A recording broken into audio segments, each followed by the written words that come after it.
कैसे हम अपने क्रिएटिनिन को डाउन कर सकते हैं, कौन सी वो तरीके हैं, कौन सी वो टिप्स हैं। जितने भी किडनी फेलियर के पेशेंट्स हैं उनको प्रोटीन मना किया जाता है कि आपने प्रोटीन नहीं खाना। अब ये सोचो, क्या किडनी के पास ऐसी क्षमता है, कुछ आपको ऐसा नजर आता है कि जिससे पता लगे कि किडनी अपने फंक्शंस को बढ़ा सकती है? तो हर किडनी फेलियर पेशेंट को चाहिए कि एक बार अपने ट्रीटमेंट को इवैल्यूएट करे कि वो क्या गलती कर रहे हैं और उस गलती को आइडेंटिफाई कर उस पर आपने काम करना होता है।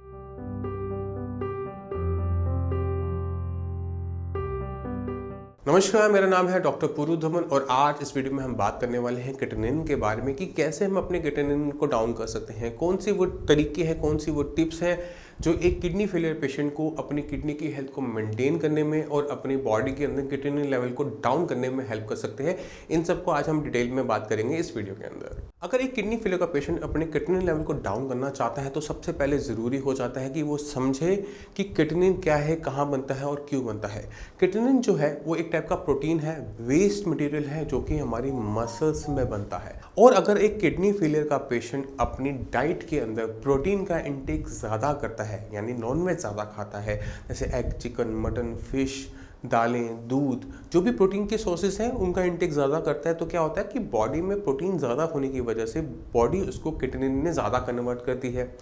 इसी वजह से जितने भी किडनी फेलियर के पेशेंट्स हैं उनको प्रोटीन मना किया जाता है कि आपने प्रोटीन नहीं खाना।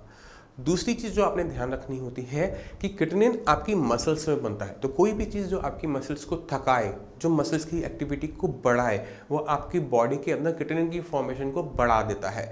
तो हमने क्या करना है, हमने अपने आप को रेस्ट पोजीशन पर रखना है। अगर पेशेंट एक्सरसाइज ज़्यादा करता है जैसे रनिंग, स्विमिंग, जॉगिंग, तो बॉडी की मसल्स ज़्यादा मूव करेंगी और ज़्यादा क्रिएटिनिन की प्रोडक्शन होगी। वहीं पर अगर पेशेंट को फीवर आता है तो फीवर होने पे क्या होता है, मसल्स में पेन होता है, थकावट होती है और क्रिएटिनिन की प्रोडक्शन बहुत तेज़ी से बढ़ जाती है। इसी तरह से अगर पेशेंट को ठंड लगती है और पेशेंट शिवर करता है तो मसल्स की मूवमेंट, शिवरिंग होने की वजह से क्रिएटिनिन की प्रोडक्शन बढ़ जाती है। तो हमने इन चीज़ों का ध्यान रखना है कि अपनी बॉडी को हमने इन चीज़ों से बचा के रखना है, क्योंकि अगर हमें ठंड लगती है, फीवर आता है, तो क्रिएटिनिन एबनॉर्मल तरीके से ज़रूर बढ़ेगा और पेशेंट को उसको लेके टेंशन ज़रूर होगी। तो हमने अपने आप को बचा के रखना है इन सब चीज़ों से, एक्सरसाइज से, ठंड से और फीवर से। तो ये वो तरीके थे जिससे आप अपनी बॉडी के अंदर क्रिएटिनिन की प्रोडक्शन को कंट्रोल कर सकते हो। इससे हमें कुछ फ़ायदा मिलेगा मगर पूरा फ़ायदा नहीं मिलेगा, क्योंकि हमने अभी क्रिएटिनिन को बॉडी से ज़्यादा बाहर नहीं निकाला। अब समझो कि क्रिएटिनिन को बॉडी से बाहर क्या चीज़ निकालती है, वो है किडनी। किडनी का काम है क्रिएटिनिन को बाहर निकालने का और किडनी पे ही सबसे ज़्यादा नुकसान हो रहा है। तो क्या हमने इन चीज़ों के अंदर किडनी को कहीं कवर किया? नहीं किया।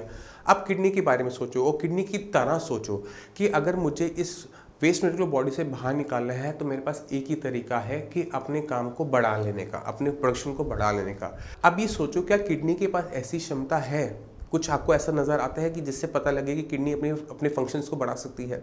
तो हर ऑर्गन के पास, हमारे शरीर में जितने भी ऑर्गन हैं उनके पास कुछ ना कुछ खूबी ज़रूर होती है, हमें उन्हीं खूबियों को इस्तेमाल करना होता है। मैं आपको एग्जांपल देता हूँ, किडनी का नहीं, लीवर का देता हूँ कि लीवर कैसे काम करता है। अगर लीवर को डैमेज होता है तो लीवर के पास पावर होती है रीजनरेट होने की। अगर आप छोटा सा हिस्सा भी ट्रांसप्लांट करके लगा दे तो वो पूरा लीवर बन जाता है, उसकी खूबी है। इसी तरह से हमारी किडनी के पास भी खूबी होती है, वो है अपने फंक्शंस को बढ़ा लेने की। इसका भी आपको मैं एग्जांपल देता हूँ।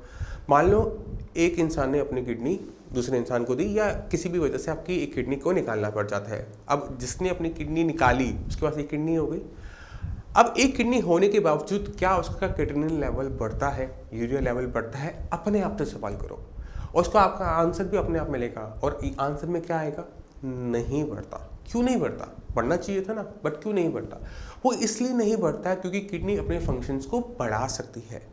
बढ़ा सकती है मतलब क्या, हम अपनी किडनी की फंक्शंस को बढ़ा सकते हैं? तो क्या किडनी फेलियर के पेशेंट को भी अपनी किडनी की फंक्शंस को बढ़ा लेना चाहिए?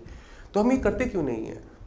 हमें इसे करने के लिए पहले सबसे चीज़ क्या करना पड़ेगा कि किडनी को जो चीज़ नुकसान पहुंचा रही है, चाहे वो बीपी है, शुगर है, आपका पॉलीसिस्टिक किडनी है, आईजी नेफ्रोपैथी है, उसको पहले कंट्रोल करना पड़ेगा। यानी अगर आपकी किडनी 80% डैमेज हो चुकी है, क्रिएटिनिन लेवल आपका 7-8 टच कर चुका है, 20% फंक्शनल किडनी है आपके पास, तो भी हमें उसको सबसे पहले काम करना है कि जो चीज़ किडनी को नुकसान पहुंचा रही है उसे कंट्रोल में करना है। अब 20% किडनी है, अगर हम इसे 40% तक काम ले लेंगे तो क्या हमारा खून पहले से बेटर फिल्टर होगा और लेवल क्या होंगे हमारे 3-4 या 2-3-4 के आसपास आ जाएंगे।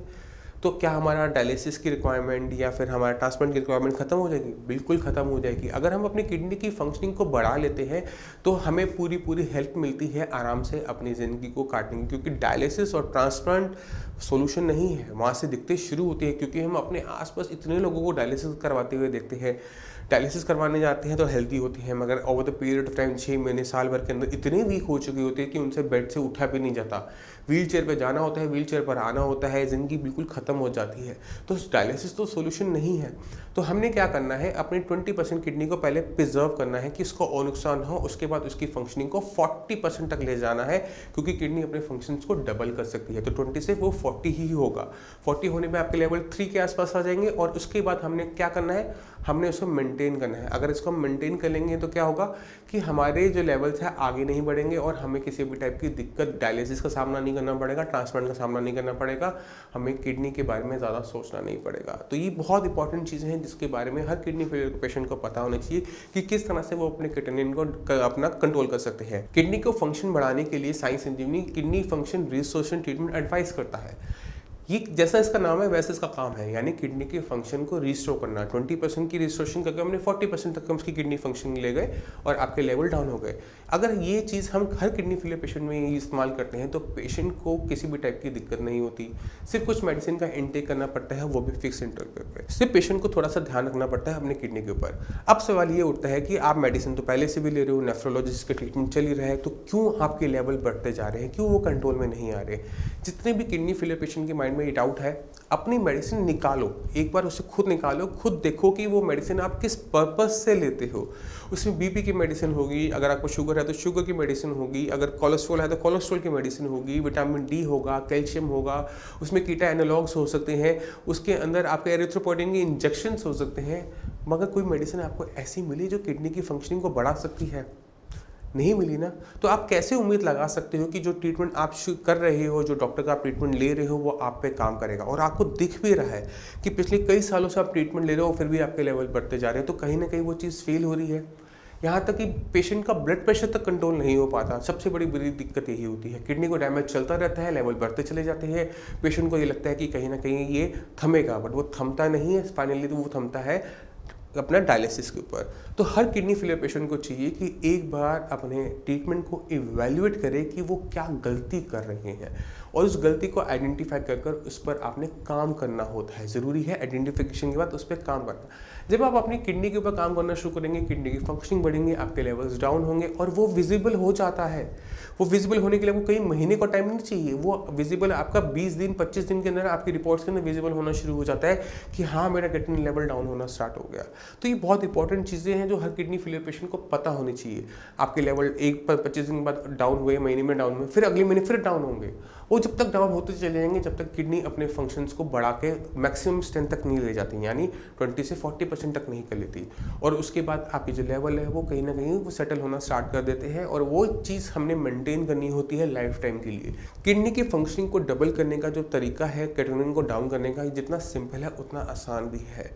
हमने इसको बस ट्राई करना होता है, इसको एक बार मौका ज़रूर देना होता है। एक बार आपसे मौका देंगे तो आपको अपने अंदर, अपने रिपोर्ट्स के अंदर 25 दिन के अंदर ही आपको अपने चेंजेस नज़र आने शुरू हो जाएंगे। और वही एक सबसे बड़ी अचीवमेंट होती है साई संजीवनी की, वही सबसे बड़ी अचीवमेंट होती है एक पेशेंट की। मैं आपको कुछ रिपोर्ट्स दिखाता हूँ, कुछ पेशेंट्स से मिलाता हूँ, और उनकी रिपोर्ट सिर्फ 1 महीने पुरानी है, मतलब इन दोनों टेस्ट के बीच में 1 महीने का गैप होगा।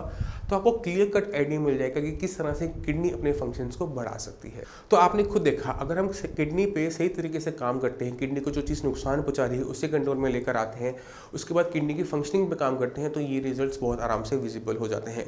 लेवल आपके कुछ भी हो सकते हैं, 8, 9, 10 कुछ भी हो सकते हैं, जहाँ पे पेशेंट आपको डायलिसिस आपको एडवाइस कर दिया गया हो, मगर उसको हम बचा सकते हैं, पेशेंट को वहाँ से हम निकाल सकते हैं। ज़रूरत क्या होती है, अपने किडनी को समझने की कि किडनी को किस चीज़ से परेशानी हो रही है। अगर वो परेशानी आपकी बॉडी के अंदर अभी भी है तो किडनी को और परेशानी होगी और किडनी और कम काम करेगी। तो हमें हर चीज़ पर छोटी से छोटी बारीकियों पर काम करना होता है, और रिजल्ट्स आपके सामने हैं। तो मैं उम्मीद करता हूँ इस वीडियो से आप काफ़ी कुछ समझ गए कि किस तरह से आप अपने क्रिएटिनिन लेवल को डाउन कर सकते हैं, किस तरह से अपनी किडनी की फंक्शनिंग को बढ़ा सकते हैं। फिर भी आपके माइंड में कोई भी डाउट हो, कुछ भी पूछना चाहते हो, तो नीचे दिए नंबर पर कॉल कर साई संजीवनी के डॉक्टर से आप फ्री ऑफ कॉस्ट कंसल्टेशन ले सकते हैं। आप अपॉइंटमेंट लेके मुझसे भी आकर मिल सकते हैं। अब इसी के साथ आपसे भी समझ लेके आगे जाऊँगा। मिलते हैं अगली वीडियो में, तब तक के लिए धन्यवाद।